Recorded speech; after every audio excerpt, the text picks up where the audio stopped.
Laura Morgan always said there was something magical about ancient objects. To her, each piece was a time capsule, carrying stories waiting to be told. That was why she had dedicated her life to restoration, a profession that kept her in the company of relics more than people. But as she looked at the mirror that had just arrived at her studio, she didn't feel her usual excitement. It felt wrong, as if the air around it weighed heavier than it should. The mirror had been discovered in an abandoned estate on the outskirts of Boston, a mansion left ravaged by time and flames. The archaeology team that recovered it could barely explain how it had remained intact while everything else crumbled around it. With a wooden frame intricately carved in patterns that resembled human faces frozen in expressions of pain, the mirror was mesmerizing. Its surface was clouded with centuries of dust and what looked disturbingly like dried blood. Laura took a deep breath and stepped closer to examine it. Her hands gently ran along the edges of the frame, feeling its cold, rough texture. There was something almost organic about the wood, as if it pulsed under her fingertips. "I need better light to start this," she murmured to herself as she switched on her desk lamp. The light revealed impressive details. The carved faces on the frame looked alive, so detailed it was hard to believe they were mere etchings. She stepped back for a moment, as if she needed to process the strangeness of the object. Suddenly, a flicker caught her eye. She froze. It was too quick to be certain, but something about the mirror seemed to shift. A blur, perhaps, like the reflection had hesitated for a split second before mimicking her movements. Shaking her head, Laura dismissed it as fatigue. She had been working long hours on several museum restoration projects over the past few weeks. That night, as she drove home, the image of the mirror refused to leave her mind. Something about it felt familiar, though she couldn't pinpoint why. Her thoughts wandered as she stole a glance at the road, but out of the corner of her eye, she caught a shadow crossing her peripheral vision. She slammed the brakes, her heart racing. The road was empty, but she was certain she had seen someone standing on the shoulder. Even after a few minutes of staring, nothing appeared. Swallowing hard, she accelerated, forcing herself to believe it was just an illusion. The next morning, Laura returned to the studio earlier than usual.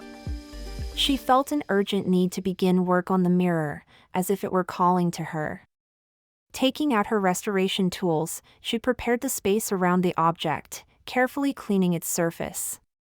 But as she worked, something kept pulling her eyes back to the mirror. It felt like it was watching her in return, an idea she tried to push away. Yet the longer she stayed near it, the stronger that feeling grew. While scrubbing a particularly smudged corner of the glass, Laura noticed something peculiar. Behind her own reflection was the faint outline of a different room. It was subtle, almost imperceptible, but it was definitely not her studio. She blinked a few times, trying to adjust her eyes, but the image was gone. Heart pounding, she stepped back, leaning against the table. "It's fine," she muttered to herself, trying to shake off the unease. Later that day, she decided to contact the historian responsible for sending the mirror. Over the phone, his voice was lively as he spoke about the discovery. "Laura, this mirror is an absolute rarity. Based on the inscriptions on the frame, we believe it belonged to a noble family during the Middle Ages. You have to treat it like a jewel," he said, laughing. Laura tried to match his enthusiasm but didn't mention what she had seen. Instead, she promised to handle the restoration with the utmost care. As the sun began to set, the studio felt different. The orange glow illuminated the surfaces, but around the mirror, there was an inexplicable darkness, as if it absorbed light rather than reflecting it. Laura decided to call it a day and head home, but as she turned off the lights, a chill ran down her spine. Something was wrong. Her eyes drifted back to the mirror. She was certain she had stepped away, but her reflection remained, motionless, staring straight at her. Dawn brought a brief sense of relief for Laura, but the uneasiness from the previous night lingered. On her way to the studio, she forced herself to rationalize. It's just reflections, she thought, watching the morning light bounce off the buildings around her. But the idea that something more was happening refused to let go. Back at the studio, she approached the mirror with an unusual hesitation. The object seemed different, as though it had taken on a presence in the room without physically moving. Laura decided to pick up where she had left off the day before, cleaning the most stubborn smudges on the surface. This time, with more focus, she noticed something beneath the layers of grime, a series of inscriptions carved into the frame. The words were old, perhaps Latin, but she couldn't translate them immediately. A mix of curiosity and unease compelled her to photograph the inscriptions for later research. Curiosity killed the cat, she muttered under her breath, trying to lighten the heavy atmosphere around her. Even her laugh sounded out of place. Minutes later, as she worked on the lower edge of the frame, a strange chill filled the room. It was subtle but undeniable, the kind of cold that felt like it came from inside, rather than from a draft. That was when the visions began. Out of the corner of her eye, something flickered. When she looked directly at the mirror, the reflection seemed normal. But then, it changed. A figure appeared behind her, indistinct at first but gradually becoming clearer. It was a woman dressed in period clothing, staring directly at Laura through the glass. Laura spun around quickly, but the room was empty. When she turned back to the mirror, the figure was gone. Her heart pounding, she stepped away from the mirror. She tried to find a logical explanation, but the words wouldn't come. With trembling fingers, Laura picked up her phone and sent a message to her friend Ethan, a historian she occasionally worked with. "Can you help me translate something? I found some strange inscriptions on a medieval piece. Something about it. It's making me uneasy." As she waited for his response, she decided to research on her own. Using the photos of the inscriptions, she began cross-referencing the words with online dictionaries. A pattern emerged. Among the fragments she managed to translate, certain words stood out: lost soul, blood, and revenge. The connection to the mirror grew clearer and more disturbing. Her phone buzzed, making her jump. It was Ethan. His voice, usually calm, carried an excited energy. "Laura, where did you get this? These inscriptions are tied to medieval legends. Something about a cursed mirror. They say it was created to trap souls. Isn't that fascinating?" He continued, rambling about theories and symbolism, but Laura barely heard him. The words "cursed mirror" echoed in her mind. That night, Laura stayed at the studio late. Ethan's words played over and over as she stared at the mirror. Something inside her refused to leave. It was as if the mirror demanded her attention. After long minutes of hesitation, Laura finally gave in and stepped closer. She stared at the polished surface, searching for what felt off. This time, the reflection didn't hesitate. As she gazed, the room around her melted away, replaced by a grand hall illuminated by chandeliers. The ceiling was high, adorned with frescoes, and figures danced at a lavish ball, dressed in elaborate costumes. Laura blinked, trying to shake off the vision, but it persisted, as if it were part of the mirror and not her imagination. At the center of the hall stood a tall, elegant woman in a deep red gown, commanding the scene. Her face was partially obscured by a veil, but her eyes burned with intensity. Suddenly, the woman turned to face Laura, cutting through the crowd with her gaze. Laura stepped back, her heart racing, but she couldn't look away. Before she could react, the hall vanished, and she was back in the studio. Everything seemed normal, except for the feeling that something inside her had shifted. Laura took a deep breath, trying to steady herself, but she couldn't ignore the inexplicable connection she felt to that woman. Who was she? And why did she seem so familiar? The next morning, Laura dove into research. She needed to know more about the mirror's origins. Using the documents provided by the museum and some online searches, she discovered that the mirror had been found in a property once owned by Countess Isabella Thornfield, an aristocrat who lived in England during the 15th century. The Countess was renowned for her beauty but surrounded by dark rumors of betrayal and violent death. Laura felt a shiver as she looked at one of the few surviving portraits of the Countess. The eyes, though a different color, had something hauntingly familiar. It was as if there was an invisible, undeniable link between them. Deep down, Laura knew this woman was at the center of everything. That evening, as shadows danced along the walls of her studio, Laura decided she needed answers. She approached the mirror again, ignoring the fear that churned in her stomach. This time, there were no visions. Only her own reflection, cold and unmoving. But when she turned off the lights to leave, something made her freeze. In the glass, even in the darkness, her eyes still glowed. The next morning, Laura woke with a heavy feeling in her chest, as if a nightmare had settled deep in her bones. The images of the glowing eyes in the dark haunted her thoughts. She tried to shake them off over a cup of strong coffee, but she knew she couldn't ignore what was happening. Something about the mirror felt more alive than any object had the right to be. When she stepped into the studio, she immediately noticed the air felt different, heavier, almost oppressive. It was as if the space around the mirror pulsed with an invisible energy.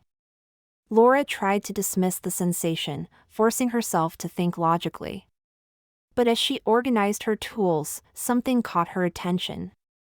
The mirror's reflection wasn't right. She froze, her eyes locked on the surface. The room seemed normal, but there was a small, almost imperceptible movement in the background, like someone had passed quickly behind her. She spun around, heart racing, but the studio was empty. When she turned back to the mirror, it showed nothing unusual. Still, her pulse wouldn't slow. Determined to ignore her growing paranoia, she focused on the frame. As she worked on cleaning the intricate carvings, the details began to disturb her. The small faces etched into the wood seemed even more human under the right light, their expressions frozen in what looked like silent screams. The longer she stared at them, the more they seemed to follow her. Then, a sound broke the silence, a faint creak, like old wood shifting. Laura straightened, her hands trembling slightly. Her eyes darted around the room, but everything was in place. She forced herself to dismiss the noise and return to her task, but the oppressive feeling of being watched grew stronger with every second. And then, she saw it. A shadow appeared in the mirror's reflection, distinct and unmistakable. It wasn't a person, but something shapeless, like a black mist that moved behind her.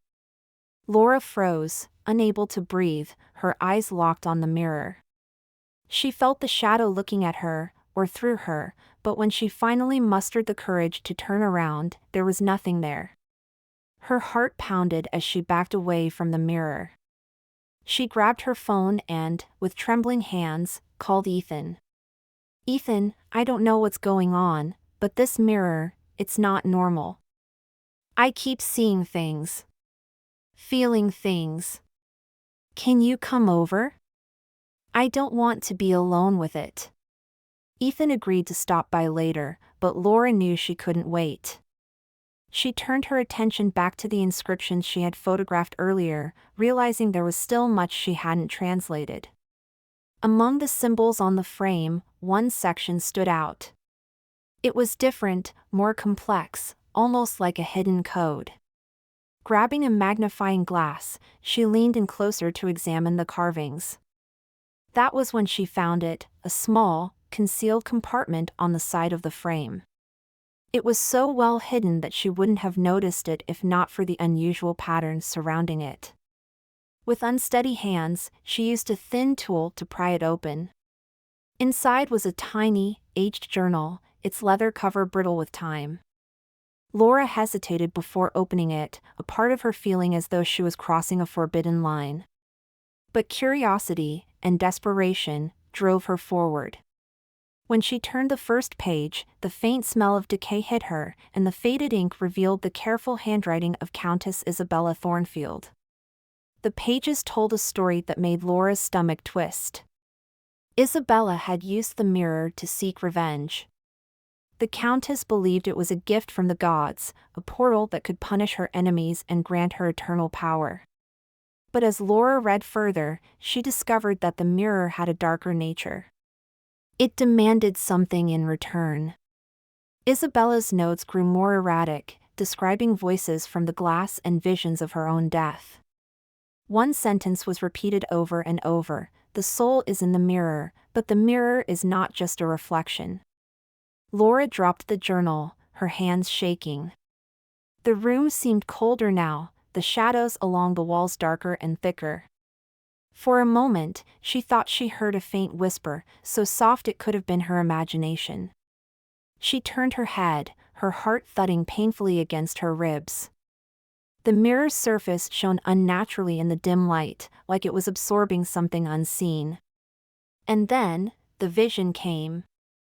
The grand ballroom appeared again, this time more vivid than ever.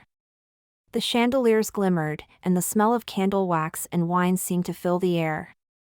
The dancers moved in graceful circles, but there was something disturbingly artificial about their movements, as if they were puppets on strings. In the center of it all stood Isabella, motionless and cold, her gaze piercing through the glass. Isabella raised her hand, and Laura felt an invisible force pulling her forward. It wasn't physical, but it was overpowering, an irresistible draw that left her unable to move away. The Countess's lips moved, but Laura couldn't hear her words. And then, just as suddenly as it began, the vision vanished. Laura collapsed to the floor, gasping for breath. Ethan arrived not long after, finding her sitting on the ground with the journal in her lap. "Laura, what the hell is going on?" She looked up at him, her eyes wide with fear and exhaustion.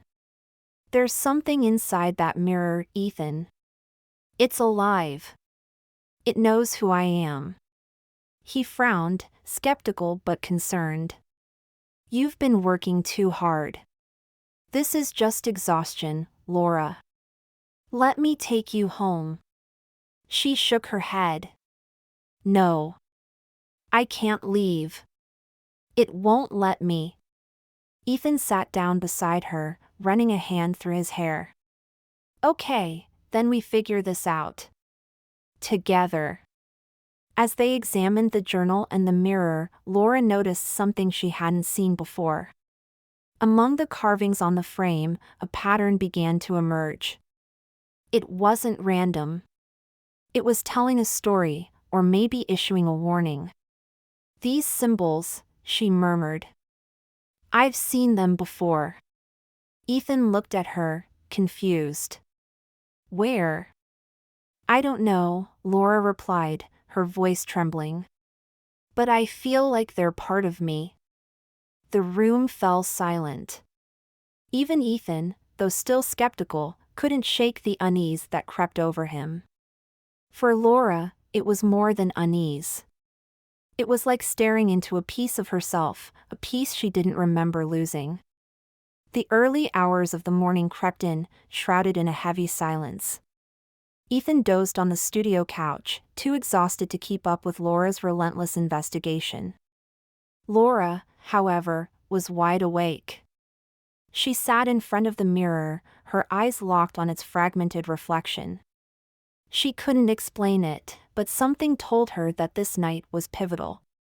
She had to confront whatever was hiding within. The symbols on the frame, which she had once dismissed as decorative, now seemed to pulse with meaning. Every line, curve, and flourish told a story, a history of pain, revenge, and imprisonment. It was as though the mirror itself was alive, silently demanding attention. Unable to resist, Laura leaned closer. In a hushed whisper, she asked, "What do you want from me?" The room answered. A soft, almost imperceptible sigh seemed to rise from the glass. Laura's breath caught in her throat. Slowly, the surface of the mirror began to shift. The grime and imperfections that had stubbornly resisted her restoration work melted away, leaving the glass unnervingly clear. And then, the reflection changed. The ballroom appeared once more, but this time, it felt more real than ever. Laura could see every intricate detail, the flickering candlelight, the sheen of polished wood floors, the glittering jewels on the dancers. It was alive, as if she were standing in the heart of it. Her senses were overwhelmed.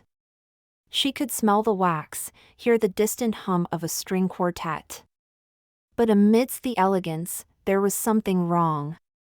The dancers moved in perfect synchronization, their smiles too wide, their laughter too sharp.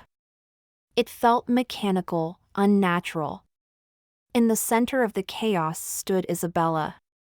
She was still, her red gown glowing like fresh blood against the gold of the ballroom. Her face, partially obscured by a lace veil, radiated a cold intensity. Then, Isabella's head turned sharply, her gaze locking onto Laura through the glass. Laura's body stiffened as an unseen force began pulling her toward the mirror. Her feet wouldn't move, her muscles frozen, but her mind screamed in panic. "You have to remember," Isabella's voice echoed, not aloud but in Laura's mind. The vision dissolved, replaced by darkness. When Laura opened her eyes, she was no longer in the studio. She was in Isabella's place, wearing the same red gown, feeling the weight of it on her body. The ballroom now felt suffocatingly real, and the emotions coursing through her veins weren't her own. Anger, betrayal, fear, they were Isabella's, flooding into Laura as if they had always been a part of her. The memories came in flashes. Isabella plotting against those who had conspired to ruin her. The mirror as her tool, a vessel for vengeance. And then, the trap, betrayal at the hands of those she trusted most. The final memory was the worst, Isabella's death. The cold steel of a blade, the searing pain, and the shattering realization that her soul had been bound to the very mirror she had created. Laura gasped as the vision ended. She was back in the studio, her knees hitting the floor as her body trembled uncontrollably. Ethan jolted awake at her cry, rushing to her side. "Laura! What happened? Are you okay?" She couldn't form the words. Her throat was dry, her mind spinning. Finally, she whispered, "I saw her. I was her." Ethan stared, confused. "What are you talking about?" Laura grabbed the journal with shaking hands and opened it to a passage she had read earlier. "She's not just part of the past. She's connected to me. I don't know how, but I think I'm her." "That's insane," Ethan said, his voice rising in disbelief. "Laura, you're exhausted. You've been staring at that thing for too long. You need to step away, clear your head." "No," she snapped, the force of her voice startling him. "Don't you get it? The mirror isn't just cursed, it's alive. It's been holding her, holding me, for centuries." Ethan shook his head. "You don't even know what you're saying. Just let me take you home. Sleep will help you think straight."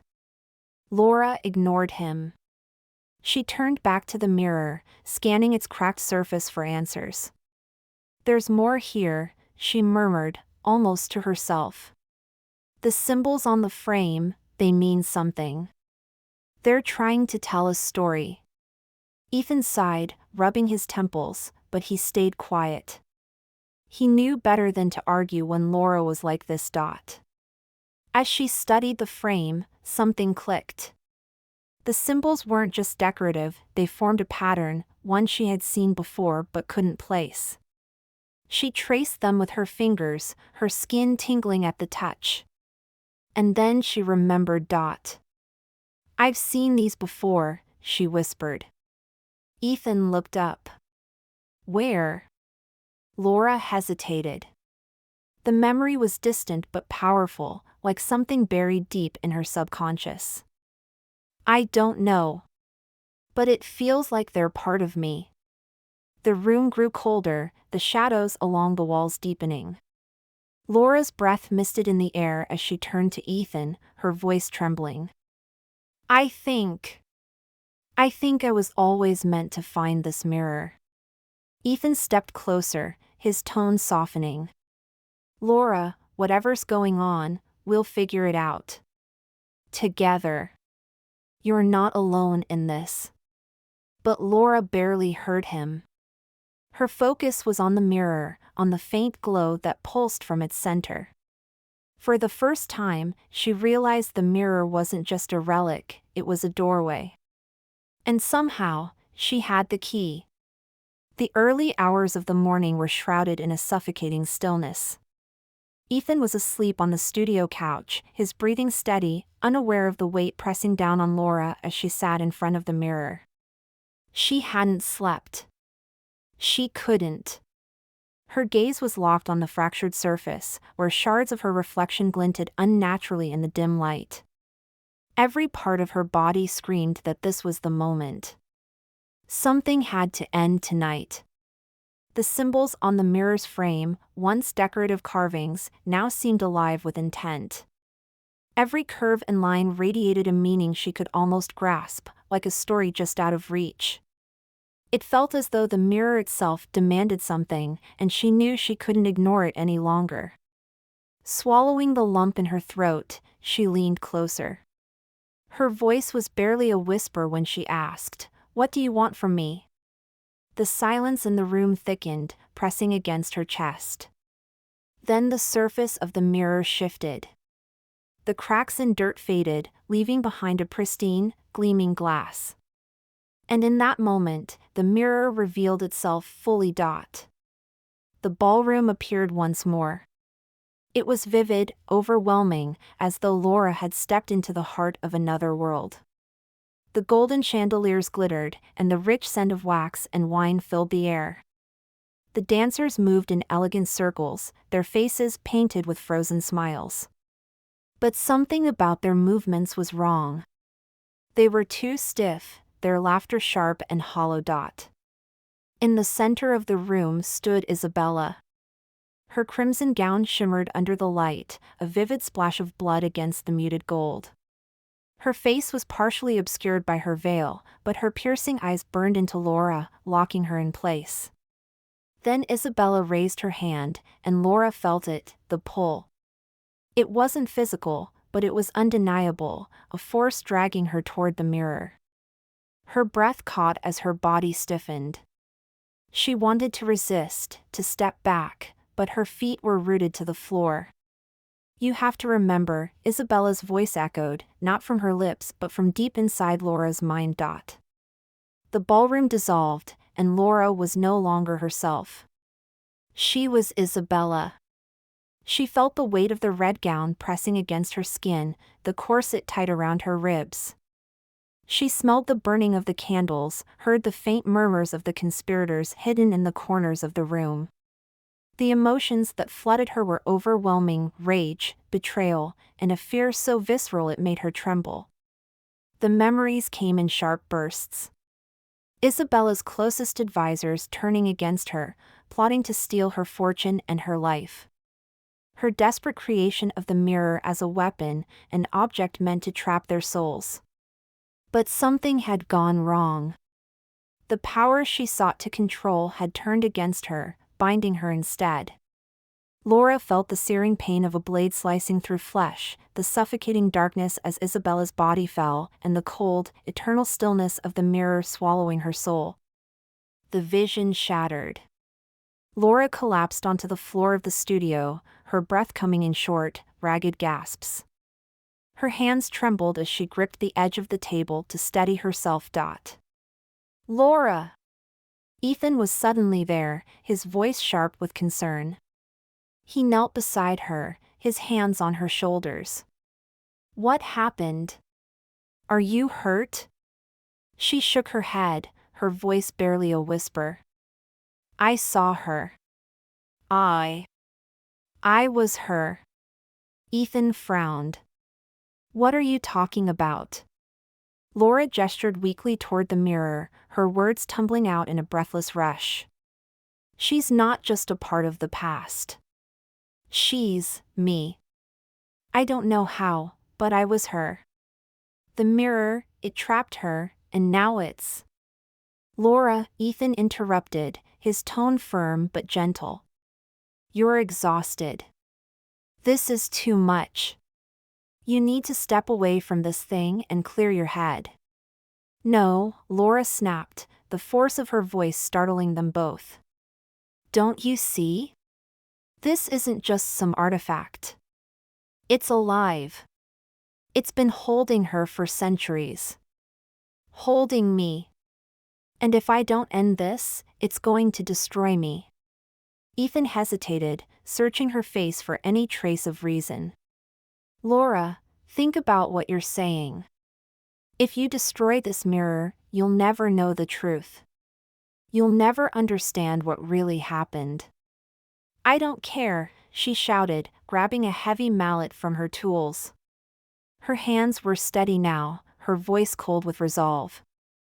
This ends tonight.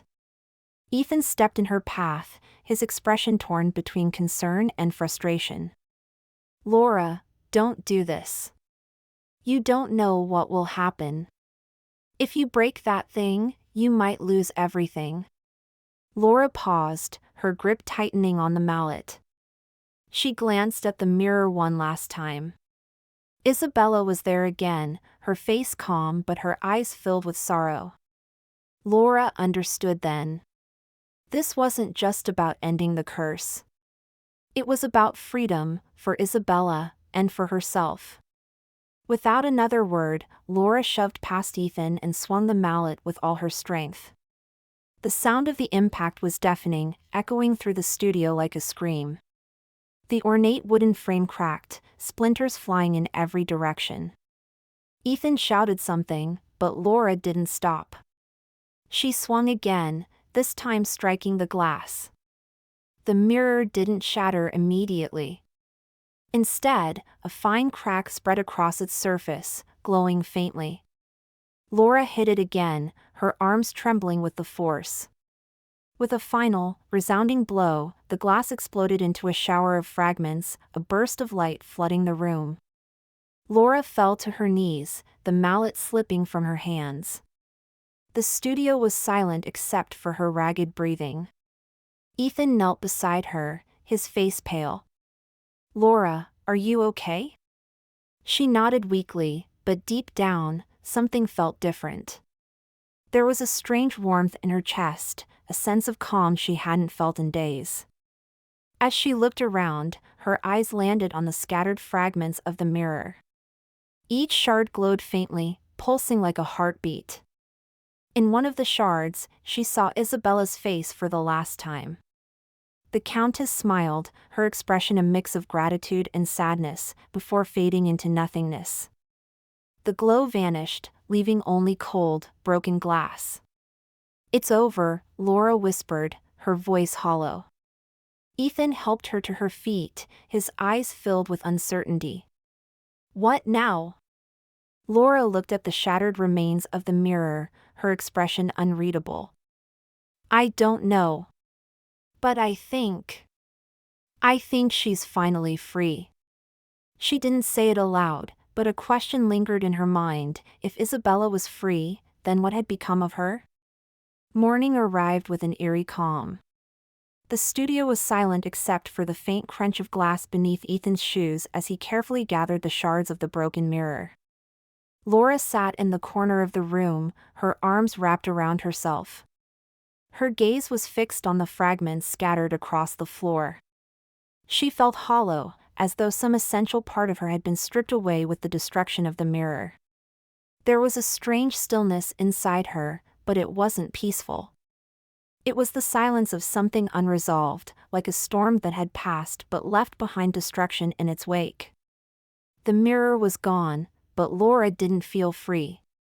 If anything, she felt more untethered than ever. Ethan finally broke the quiet, his voice cautious. "Laura, I know you think you needed to do this. But destroying that mirror, you might have destroyed something priceless. Do you really understand what you've done?" Laura looked up at him, her eyes dark with exhaustion. "Ethan, it wasn't just a mirror. It was a prison. You saw what it did. There was no other way."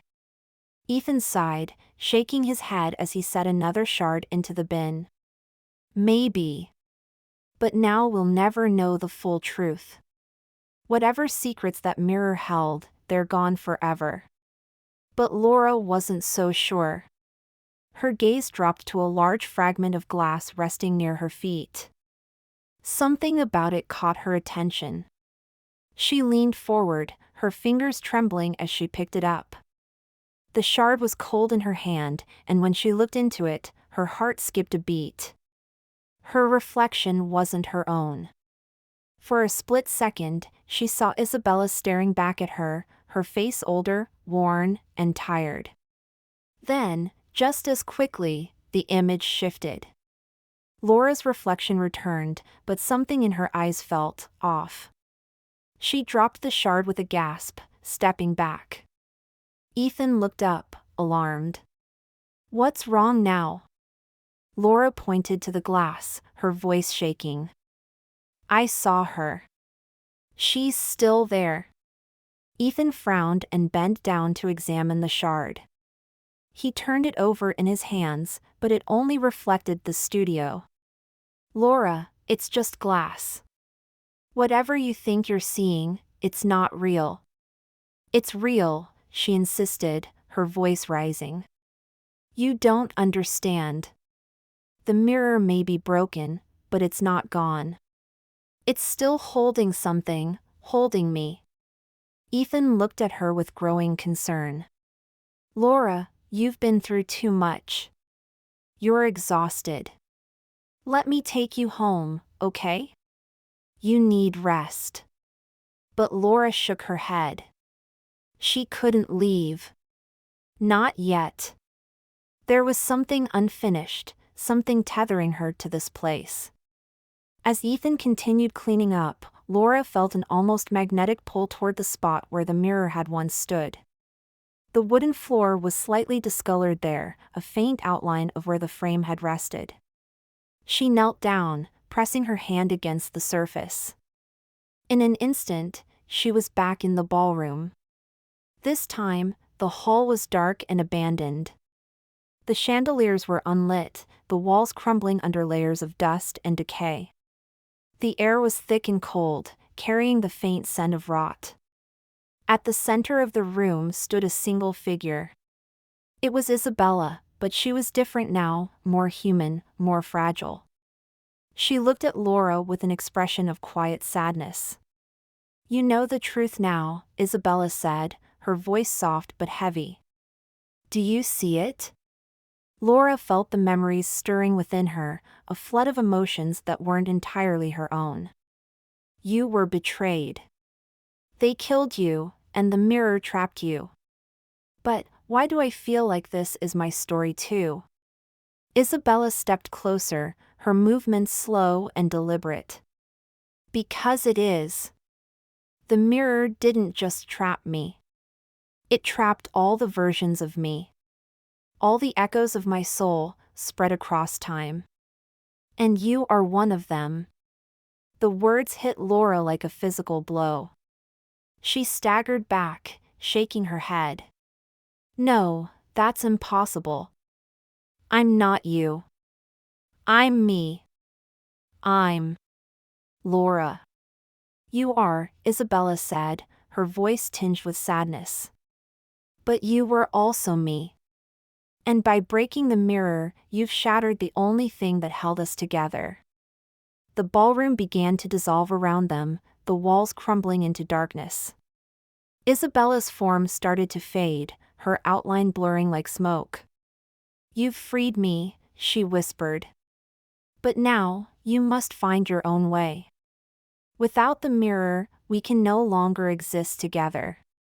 Laura reached out instinctively, but Isabella was already gone. The darkness swallowed her, and she was left alone. When Laura opened her eyes, she was back in the studio.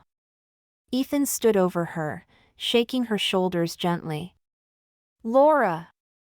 Are you okay? You blacked out for a minute." She blinked, her head spinning. The studio felt foreign now, like a place she no longer belonged. I think it's over," she murmured, her voice distant. Ethan sighed with relief, helping her to her feet. "Good. Let's get out of here. You've been through enough." Laura nodded numbly, letting him lead her to the door. But as they stepped outside, something felt wrong. The world seemed different. The colors were muted, the sounds muffled, and the people on the street moved like shadows. Laura stopped, staring into the reflective surface of a shop window. Her breath caught. The reflection looking back at her wasn't hers. It was Isabella.